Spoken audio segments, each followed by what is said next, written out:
달란트, 찬란한 달란트의 비밀에 대한 두 번째 말씀을 전할 것입니다. 마태복음 25장 14절에서부터 15절 같이 읽겠습니다. 또 어떤 사람이 타국에 갈 때 그 종들을 불러 자기 소유를 맡긴 것 같으니 각각 그 재능대로 한 사람에게는 금 5달란트를, 한 사람에게는 2달란트를, 한 사람에게는 1달란트를 주고 떠났더니. 제가 이번 한 주간 여러분과 셀을 하면서 피드백을 들으면서 감정적인 차별하시지 아니하는 하나님에 대한, 또 우리를 얼마나 존귀 여기시는지에 대한 하나님의 그 마음, 그 감정, 하나님의 그 감정이 참여하기 위해서 그 중간에 좀 계단을 설치해 드릴 필요가 있겠구나. 그래서 요거를 조금 더 다루고 마저 진행하려고 그래요. 자, 이 말씀을 볼 때 누구나 불편하죠? 그죠? 그래서 자기 점검을 좀 해봐야 돼요. 우리가. 나는 과연 하나님을 어떤 분으로 느끼고 있는가? 자, 의문이 들지 않습니까? 어떤 의문이 들어요? 이걸 들으면서, 자, 지난번에 1달란트가 60억이라고 그랬어요. 지금 시세로는. 그런데 내가 이만큼 받았다고? 어때요? 내가 이만큼 받았다는 것이 정말인가? 의문이 들지 않아요? 나는 이렇게 초라한데 돈도 능력도 또 60억도 없을 것 같은데. 그렇죠? 그래서 1달란트가 60억이라고 했을 때 벌써 여러분들한테는 또 알게 모르게 그런 의심하는 마음이 생겼을 수 있겠다. 그래서 제가 말씀드리는 겁니다. 자, 실제로는 이러한 것입니다. 자, 과거와 현재 여러분은 여러분의 2%인 의심만을 사용한 결과 위에 지금 살고 있는 거예요. 여러분이 부모로부터 이런 대접받고 이런 취급당하고 그 수많은 상처가 무의식에 있는데, 그런데 여러분이 실제로는 어디에? 여러분의 의식, 여러분이 100% 중에서 여러분의 2%인 의식만을 사용한 결과 위에 살고 있을 뿐이다. 지금 현재는. 과거와 현재까지도. 그런데 진정한 여러분들은 여러분의 98%의 무의식에 숨겨져 있는 거예요. 그 60억이 어디에 있다고요? 이 안에 있는 거예요. 그걸 아직 내가 인정해주지 않은 거예요. 내 입으로. 꿈을 꿔보지 않은 거예요. 더 찬란한 인생을 살 수 있을 것이라고 내가 나에게 꿈을 꿔주고 나를 평가해주지 않았던 거예요. 그러니까 그게 고스란히 어디에 있어요? 무의식에 숨겨져 있는 거예요. 그 60억이 이 안에 있는 거죠. 같이 읽어볼까요?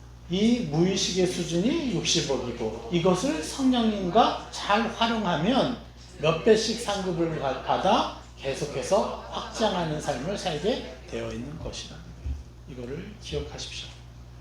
그래서 나는 눈앞에 이 땅에서 나를 누구로 평가하느냐, 이 땅의 원리로 나를 누구로 평가하느냐에 속지 말고요. 악이 또한 현재의 나, 의식 가운데 내가 의식하고 있는 나의 생각, 감정, 의지, 게으르고 싶고 사랑하고 싶지 않고 계속해서 나를 저평가 내리게 하는, 옛사람으로 계속 끌고 들어가려고 하는 그 악의 의식에도 속지 말아야 된다. 그것을 성령님께 내어드려서 그분이 재판관이 되셔서 나를 찬란한 존재로 인정하는 것을 바로 나라고 순종하는 것. 그럴 때 우리는 엄청난 역사가 일어나요. 심지어는 바람 피우려고 자기를 버린 아버지조차도 어떻게 사랑할 수 있게 됐고, 이혼한 자기 남편을 어떻게 사랑할 수 있게 됐겠어요. 여러분 이 안에 있는 거예요. 이 무의식 안에. 무의식 안에 너무도 찬란한 하나님의 사람이 여러분들 안에 있어요. 전 우주를 포용할 만한 그 그릇이 여러분들 안에 있다는 거예요. 그래서 그것을 우리는 부활시켜야 돼요. 계속해서. 얼마나 놀라운 일들이 일어나겠어요. 자, 마태복음 25장 또 읽겠습니다. 달란트 받았던 자도 와서 이르되 주인이여 당신은 굳은 사람이라 심지 않은 데서 거두고 해치지 않은 데서 모으는 줄을 내가 알았으므로 두려워하여 나가서 당신의 달란트를 땅에 감추어 두었었나이다. 보소서 당신의 것을 가지셨나이다. 그 주인이 대답하여 이르되 악하고 게으른 종아 나는 심지 않은 데서 거두고 해치지 않은 데서 모으는 줄로 내가 알았느냐? 그러면 내가 마땅히 내 돈을 취하는 자들에게나 맡겼다가 내가 돌아와서 내 원금과 이자를 받게 하였을 것이니라 하고 그에게서 그 한 달란트를 빼앗아 10달란트 가진 자에게 주라. 네.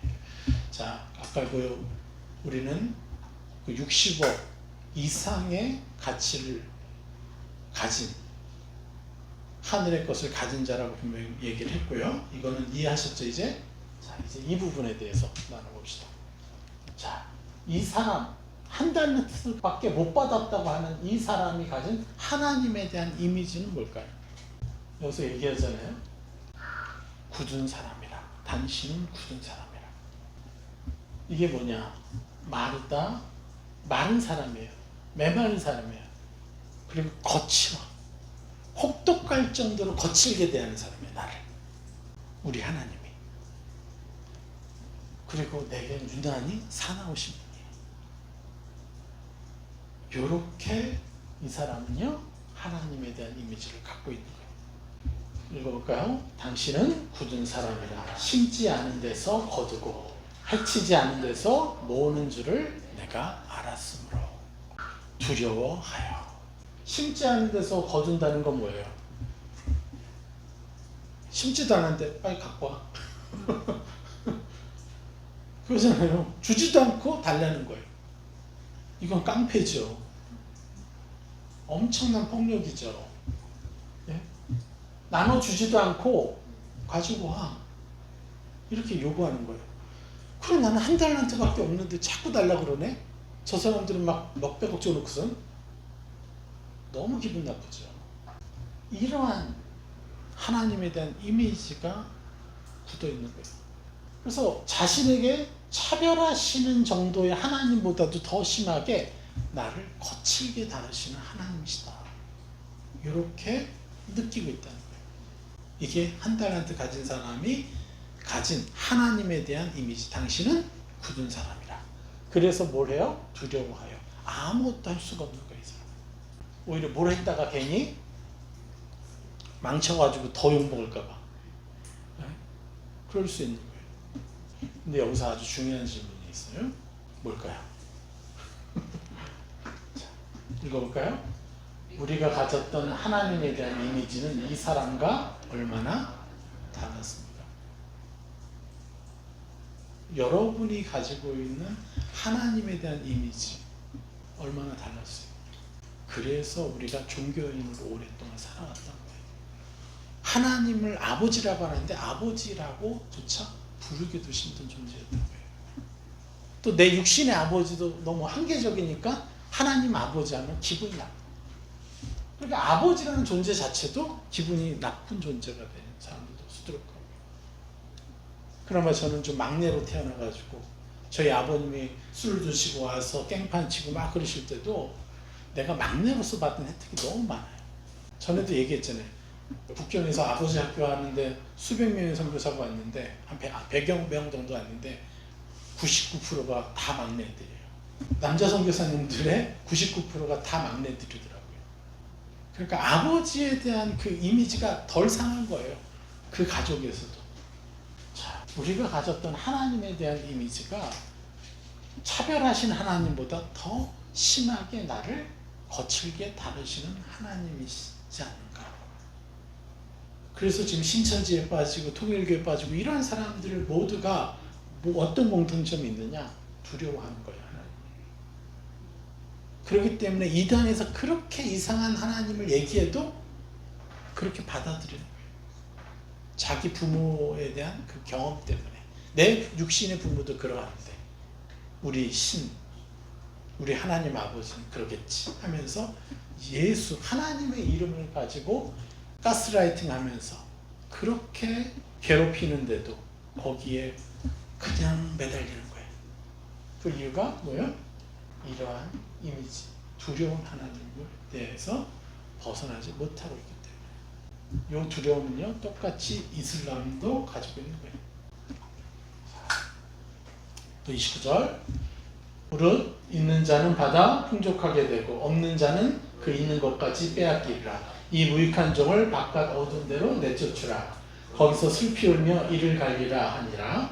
인자가 자기 영광으로 모든 천사와 함께 올 때 자기 영광의 보좌에 앉으리니 모든 민족을 그 앞에 모으고 각각 구분하기를 목자가 양과 염소를 구분하는 것 같이 하여 양 그 오른편에 염소는 왼편에 두리라. 예, 더 심각한 얘기를 하죠. 지금 하나 빼가지고 10달란트한테 주고, 그래서 무릇 있는 자는 더 풍족하게 되고 없는 자는 있는 것까지 빼앗기고, 더 야멸차잖아요. 더 거칠잖아요. 그러면서 무익한 종을 바깥 어두운 데는 내쫓으라. 슬피 울며 이를 갈리라. 그렇게 하시겠다는 거예요. 그러면서 이제 하나님 앞에서 내가 열심히 일을 하고 있나 안 하고 있나 헷갈려. 내가 양인가 염소인가. 하나님 앞에 나아가는 사람들한테 넌 염소일 수도 있어. 이렇게 또 협박하는 거잖아요. 자, 결국 이 사람의 믿음은요, 같이 볼까요? 하나님을 어떤 하나님으로 인정했느냐로 자신의 결말을 맺게 되는 거예요. 이렇게 거친 하나님, 이렇게 믿으니까 자기 인생도 그렇게 돼버리는 거예요. 읽어볼까요? 한 달란트 받은 사람의 감정과 별 차이가 없는 그리스도인들이 대다수예요. 그렇다면 나의 결말은 어떻게 돼야 됩니까? 나도 하나님을 어떤 하나님으로 인정했느냐로 나의 결말이 맺게 될 텐데, 여러분은 어떤 하나님을 선택하시겠어요? 차별하신 하나님? 여러분을 거칠게 대하시고 폭력적으로 대하신 하나님을 여러분의 하나님이라고 인정하시겠어요? 우린 이것과 싸워야 돼요. 우리가 해야 될 일이 너무 많아요. 99%가 넘는 너무너무 많은 그리스도인들이 하나님을 이러한 존재로 여기고 있기 때문에 우리는 이 땅에 있는 수많은 그리스도인들에게조차 우리는 전도해야 되는 거예요. 하나님 절대 그러신 분이 아니다. 우리가 상상할 수 없을 만큼의 찬란한 사랑을 가지고 계신 분이라는 거, 이거를 우리가 전해야 되는 거예요. 전하러 이 땅에 온 거예요. 우리가. 이게 좀 안 보이죠? 반드시 교정해야 할 시각적 초점. 자, 창조주의 시각이라는 거예요. 시각. 세상의 시각에서 벗어나 창조주의 시각에 초점을 맞춰야 되는 거예요. 우리가 왜 하나님을 이러한 하나님으로 잘못 알고 있어요? 성경을 보는데 왜 하나님의 의도로 볼 수 없고, 왜 악의 의도에 속아요? 왜 찬란한 하나님의 형상을 이 성경에서 얘기하고 있는데 왜 우린 두려운 하나님으로 믿고 있고 느끼고 있어요? 그건 우리가 아직 땅의 시각을 갖고 있기 때문에. 그 땅의 시각은 여러분의 가정에서, 여러분의 조상으로부터 받은 상처가 쌓여서 아주 요새화된 시각이라는 거예요. 이 시각을 바꿔야 돼요. 저는 제 전공 중에 하나가 카메라였기 때문에, 사진이었기 때문에 카메라로 이 수십 명이 앞에 있어도 제가 어떤 시각에다가 초점을, 포커스를 딱 맞추느냐, 그럼 제일 신기했던 게 앞에 있는 사람은 흐리고 뒤에 있는 사람은 흐려. 근데 가운데 있던 어떤 사람에게만 딱 포커스를 맞춰. 그럼 이제 예술 사진이 되는 거예요.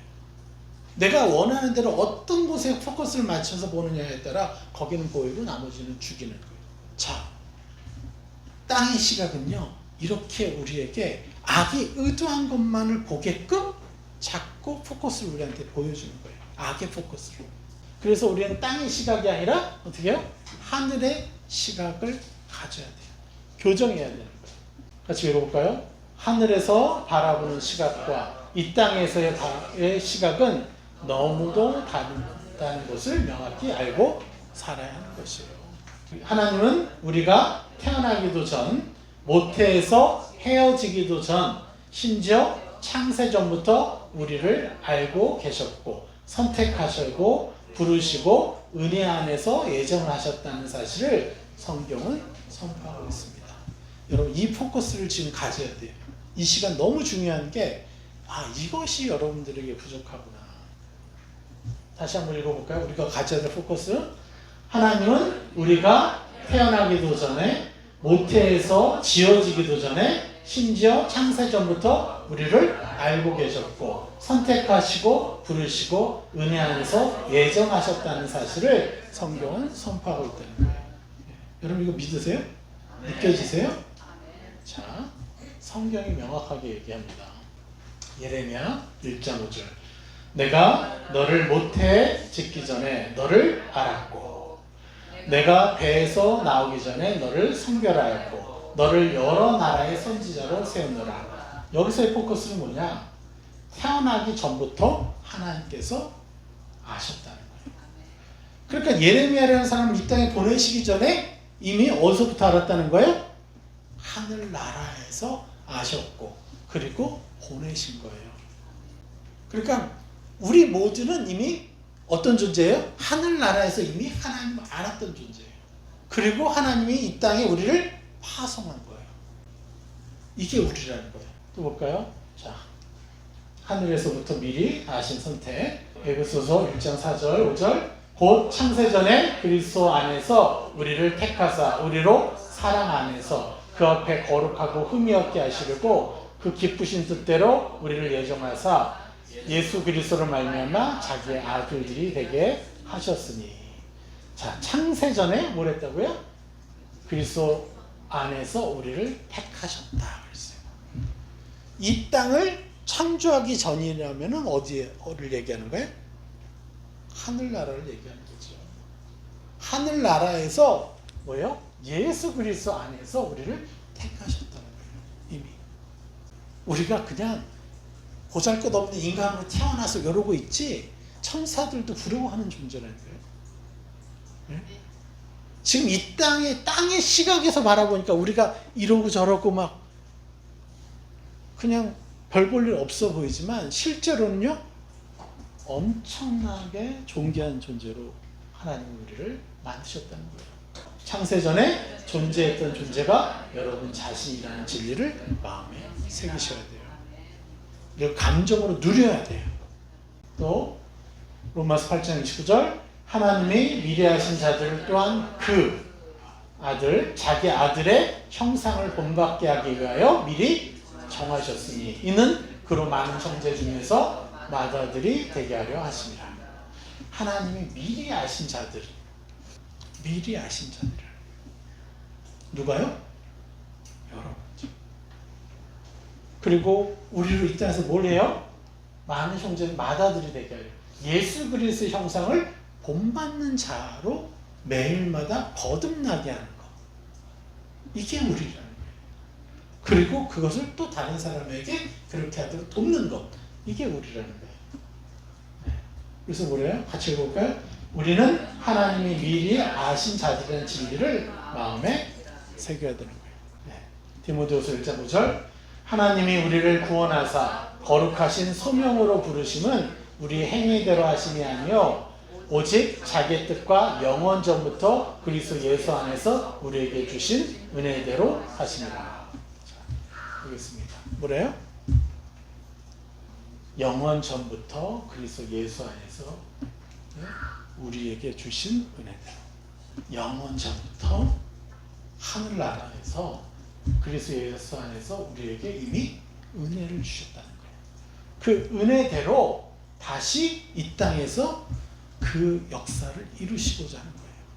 사단에게 빼앗긴 영토를 되찾아오는 거예요. 사단에게 빼앗긴 영혼들을 되찾아오려고 우리를 이 땅에 보내신 거예요. 영원 전부터 하나님은 우리를 아셨어요. 여러분 하늘나라 올라가면 그게 다시 살아날 거예요. 옛 추억이. 하나님이 나를 이 땅에 보내시기 전에 나와 대화가 나눴던 것들을 여러분 기억하게 되실 거예요. 이 땅에 있기 때문에 우리가 속고 있는 거예요. 땅의 시각에서 봐서. 우리 아직 살아나지 않았잖아. 아직. 완전히 살아나지 않았잖아요. 그래서 여전히 늘 누군가를 미워하고 있고 여전히 누군가를 판단하고 있고 원수 자를 용서하기가 쉽지 않다는 것은 내가 아직 살아나지 못했다는 거예요. 나의 나됨이 하나님의 자녀됨이 분명히 얘기합니다. 영은 전부터 이 땅에 태어나기 전에 이미 하늘에 존재했었던 존재. 성경이 명확하게 선포하고 있어요. 그때부터 은혜를 받은 존재였다는 진리를 마음에 새기라. 또 두 번째, 이러한 성경적 지식을 바탕으로 우리는 한번 이렇게 상상해 볼 수가 있어요. 자, 우리 각자가 이 땅에 태어나기 전에 무슨 일이 있었냐? 우리 모두는 창세전부터 영원전부터 하나님이 아시는 존재였죠. 자, 그리고 우리는 거룩한 존재였죠. 그리고 그런 존재들인 우리를 하나님이 이 땅에 보내신 거예요. 이제 이게 기본이 이제 됐죠. 그 다음에 뭐래요? 보내시기 전에 거룩하고 존귀한 우리를 모아놓으시고, 제가 일단 하나님이라고 치면 여러분들 모아놓고 제가 여러분들 이제 이 땅에 내려가야 됩니다. 내 아들들아 이제 이 땅에 저 땅에 가야 된다. 그러니까 여러분들 다 똑같이 존귀한 존재예요. 아주 특별한 존재들인데 누구는 1달란트 줘서 보내고 누구는 5달란트 줘서 보내고 누구는 10달란트 줘서 보내요. 역할이 달라요. 재능이 달라. 할 일이 달라. 그것뿐이라는 거예요. 자, 이러한 일을 하셨을 거라고 그랬죠. 너는 1달란트로, 너는 2달란트로, 너는 5달란트로. 어떻게요? 역할과 재능을 각기 다르게 부여해 주셨어요. 그런데 여러분들은 모두 하나님에게는 똑같이 존귀하고 특별한 존재들이라는 거예요. 네. 다만 이 땅에 내려갈 때 변신해서 가는 거야 그냥. 근데 여기서 반드시 해결해야 되는 너무 중요한 핵심이 있죠. 뭡니까? 자, 읽어볼까요? 각기 다른 달란트를 주시면서 하나님이 근심하신 것이 있다고 여겨지는데, 저는 그래요. 하나님의 근심은 무엇이었을까? 무엇을 근심하셨겠어요? 여러분 좀 느끼지 않아요? 차별이잖아요. 차별. 적게 받은 1달란트의 사람을 걱정하셨을까요? 많이 받은 5달란트를 걱정하셨을까요? 예, 많이 받은 사람을 걱정하셨어요. 이걸 아셔야 돼요. 자, 누가복음 18장 24절, 예수께서 그를 보시고 이르시되 재물이 있는 자는 하나님의 나라에 들어가기가 얼마나 어려운지, 약대가 바늘기로 들어가는 것이 부자가 하나님의 나라에 들어가는 것보다 쉬우니라. 저는 오늘 간증 들으면서 참, 아버지한테 저렇게 버림을 당한 경험이 있는 사람이 도대체 이 세상에 몇 프로나 될까요? 나 이금선 자매님 앞에 무릎 꿇어야 되겠구나. 나보다 더 높은 사람이었구나. 네? 여러분, 우리의 결여와 우리의 부족함이, 그래서 가난한 자는 복이 있나니. 1달란트가 복이고 5달란트는 어쩌면 저주일 수가 있는 거예요. 너무나 많은 유혹과 내가 하나님을 찾지 않아도 쟤네들은 왜 아직도 저런 식으로 살아 하면서 비교 우위에 서서 살아가다 보니까 계속 죄를 짓다 보면 하나님을 만날 수 있겠어요. 근데 마음이 가난한 자들은요, 이것도 없고 저것도 없으니까 계속 이 허기짐을 해결해야 되니까 하나님을 찾게 되는 거예요. 그래서 하나님의 근심은 어디에 있는 거예요? 많이 받은 5달란트를 걱정하신다. 하늘의 시각을 가지십시오. 여러분이 계속해서 사람들 축복해내고, 특별히 원수된 자, 나를 괴롭히는 자들을 축복할 때는요, 그냥 일반 사람 축복하는 거에 한 100배씩은 받아요. 내 축복이. 그러니까 정말 지나가다가 어떤 사람이 갑자기 내 뺨을 때려, 할렐루야 할 수 있는 게, 진짜 오늘은 축복이 엄청나겠구나, 이렇게 여길 수 있는 하늘의 시각을 가져야 되는 거예요. 이것이 우리에게 너무 더 필요한 거예요. 자, 하나님의 근심과 걱정은 1달란트 받아 상처받아 위축될 사람이 아니라 5달란트를 받은 사람이다. 왜 이렇게 생각할 수 있어요? 하늘의 것이 너무나 거대하고 찬란하고 위대해서 이 땅에서 수백 조를 사람에게 줘도 하늘에서 너무 초라한 것이니까, 적은 것을 받은 사람이니까. 그래서 진짜 부자들은 뭘 해요? 부를 쌓아두지 않고 자꾸 환원을 해요, 세상에. 그게 전부가 아니라는 걸 알고 계속해서 하늘에서 주었다고 생각하니까 계속 자기 돈을 몇 천억씩 막 나눠주는 거예요. 그 이유가 그것에 내가 나의 신분, 나의 존귀함이 결정되지 않는다고 하는 거예요. 분명히 기억하십시오. 우리는 하늘의 관점에서 우리가 얼마나 대단한 존재인지. 그래서 그들 하나하나 오히려 잘 살고 부족함이 없어 보이는 사람들을 우리가 근심해야 돼요. 저 사람 하나님을 못 찾으면 어떻게 하죠? 그래서 그들에게 계속해서 입혀줘야 돼요. 하나님의 왕 같은 제사장으로. 자, 그래서 같이 읽어보겠습니다. 결론. 하늘의 시각에서 달란트는 세상의 능력이나 재산의 크기를 의미하는 것이 아니라 창세전부터 하나님께서 각 사람 안에 숨겨두신 거룩하고 존귀한 정체성과 사명이다. 땅의 시각에서 벗어나야 한다. 또 지금의 초라한 모습은 단지 2%의 의식적인 삶일 뿐 하나님이 창조하신 참된 나는 98%의 무의식 속에 감추어져 있으며 그것은 성령과 함께 깨워야 할 보아이다. 그러므로 우리는 하늘의 시야로 자신을 바라보고 하나님이 주신 달란트를 신실하게 활용하여 하나님의 즐거움에 동참해야 한다. 하나님은 창세전부터 우리를 알고 선택하시고 그리스도 안에서 거룩하고 흠없게 하시려고 계획하셨다. 그러므로 달란트의 많고 적음은 차별이나 불평의 대상이 아니라 하나님의 계획 안에서 주어진 고유한 소명이다. 하나님이 근심하시는 것은 달란트를 적게 받은 자의 위축이 아니라 많이 받은 자가 오히려 그것 때문에 하나님 나라에 들어가지 못할 위험이다. 그리고 제가 이번에 달란트 설교를 준비하고 이렇게 피드백을 나누면서 왜 제가 느끼고 있는 이 하나님을 못 느낄까? 왜 튕겨져 나갈까? 성도님들한테서 이 문제를 아직 해결이 안 됐었다는 것을 이번에 알게 된 거예요. 그래서 하나님께 너무 감사해요.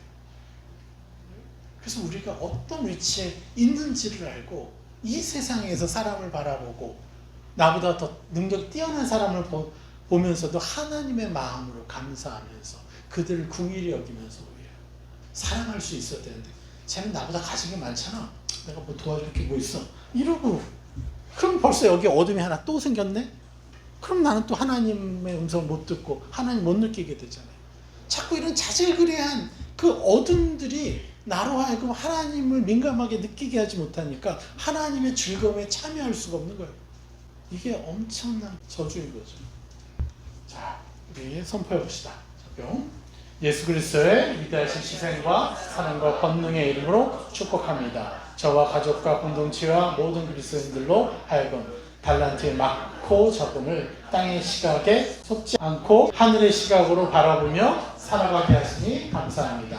창세전부터 하나님이 나를 아시고 예정하시고 은혜로 불러주셨다는 진리를 마음 깊이 새기며 찬란한 기쁨으로 살아가게 하시니 감사합니다.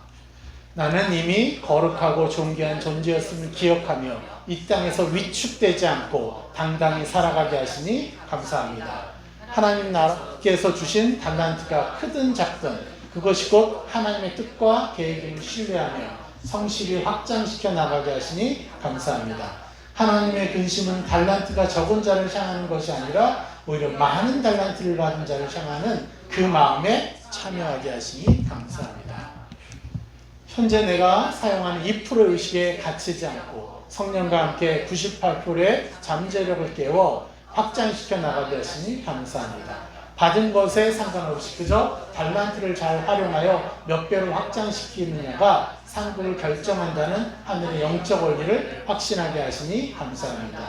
이 땅의 시각으로는 상처를 받을 수밖에 없지만 하늘의 시각으로는 하나님의 기쁨에 동참하는 최고의 영광을 누리게 하시니 감사합니다.